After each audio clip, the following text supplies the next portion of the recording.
تفتكر ليه الشخص بيبقى هيموت ويتعرف عليك في الأول، لكن بعد فترة من الاهتمام الفظيع بيتغير معاك ويبطل اهتمام ويتقل عليك؟ ويا ترى تعمل ايه عشان ترجعه زي الأول ملهوف عليك وهيموت عشان انت تعبره؟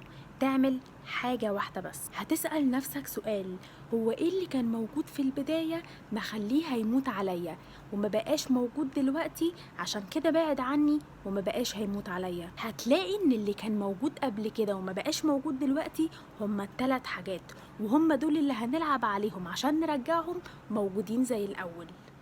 أول حاجة هتلاقيها كانت موجودة زمان وما بقتش موجودة دلوقتي هو إنك كنت شخص غريب بالنسبة له وكان عايز يتعرف عليك. دلوقتي هو اتعرف عليك خلاص وعمل اللي هو عايزه، يبقى الحل هنا إن انت ترجعه غريب بالنسبة لك وما يعرفش عنك حاجة.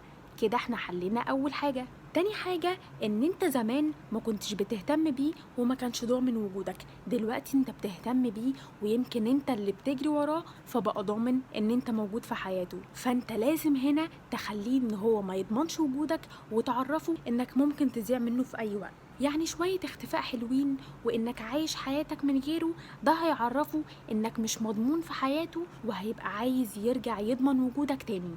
تالت حاجة هتلاقيها كانت موجودة زمان وما بقتش موجودة دلوقتي هو انك زمان كنت تقيل، دلوقتي بقيت انت اللي مدلوق عليه، فدلقتك عليه دلوقتي خليته يسيب ايده ويبطل اهتمام لانه بقى مطمن انك مهتم وبتجري وراه. يبقى الحل هنا انه لما يتقل عليك ما تجريش وراه ولا تديله اهتمام زيادة. لما هو يهتم انت كمان تهتم ويبقى اهتمامك طبيعي، لما هو ما يهتمش يبقى انت ما تجريش وراه وما تدلقش عليه وبطل اهتمام.